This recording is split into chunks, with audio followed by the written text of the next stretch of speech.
Hello everyone, welcome back to my new mini blog. Yeah, দেখিছেনে লাই শাক হয় লাই শাক যেতিয়া মানে গুন্দ্ৰুক বুলি কয় লাই শাকৰ পৰাই বনায় ন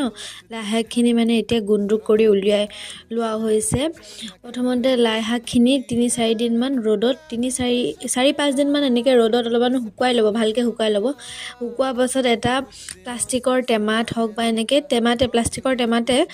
থ'ব আপোনালোকে কমেও 10-15 দিন থব তাৰপিছত 10-15 দিন থোৱাৰ পাছত এনেকৈ এটা উলিয়াই চাব খাব মানে যদি টেঙা হোৱা নাই তো আৰু কেইদিনমান থৈ দিব টেঙা নোহোৱালৈকে মানে আপোনালোকে ৰাখি থৈ দিব মানে দেই তাৰপিছতে পুৰা হেঁচি থব যাতে টেঙা হয় আৰু তাৰপিছত অসমীয়াত এইটো লাই টেঙা বুলিও কোৱা শুনিছিলোঁ সেইদিনাখন এটা ভিডিঅ'ত সেইটো খালি অলপ বেলেগ প্ৰচেছ ন চাউল নে ভাত কিবা দি থৈ দিয়ে তাৰপিছত এইখিনি অলপমান শুকুৱাই লৈছোঁ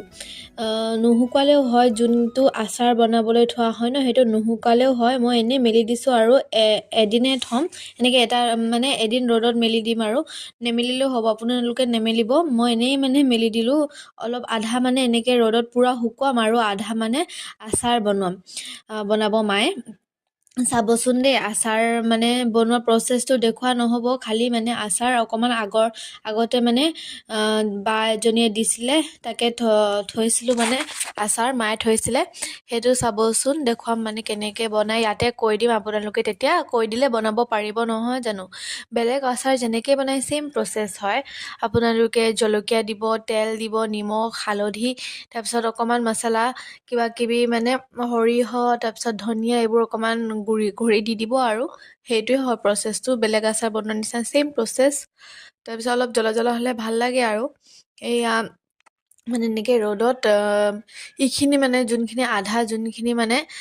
জোল বনাই খাই ন দেখিছে চাগে গুন্দ্ৰুকৰ জোল বুলি কয় আমি মানে বহুত দিনলৈকে প্ৰিজাৰ্ভ কৰি থৈ দিব পাৰোঁ তাৰপিছত মানে টিকলু আলুবোৰ যে ফুল আলুৰ লগত খাই বহুত ভাল লাগে মানে ঔটেঙা আচাৰ যেনেকৈ বনায় ন সেই ছেইম আচাৰ নহয় ঔটেঙা জোল যেনেকৈ বনায় ছেইম প্ৰচেছে বনাব আপোনালোকে নহৰু দিব তাৰপিছত আলু দিব সেনেকৈ জোল বনাই খাবচোন বহুত টেষ্টি হয় এয়া দেখিছেনে মায়ে ইমান গাল আচাৰ বনাই থৈছে এয়া মূলা আচাৰ তাৰপিছত এয়া হৈছে বগৰী আচাৰ মানে ঢেৰ বনাই থৈ দিছে আৰু মায়ে দেই তাৰ পাছতে এইটোৱে হৈছে গুন্দ্ৰুকৰ আচাৰটো দেখিছেনে এনেকৈ কেইদিনমান থৈ দিব লাগিব খালি দেই পটককৈ যেনেকৈ আচাৰবোৰ থয় আৰু সেনেকৈ আৰু হালধি চালধি চব দি দিয়া হৈছে তেল নিমখ তাৰপিছত জলকীয়া অলপ সৰহকৈ দিব এয়া হৈছে আদা আচাৰো থৈ দিছে হা মায়ে তাৰপিছতে ইফালে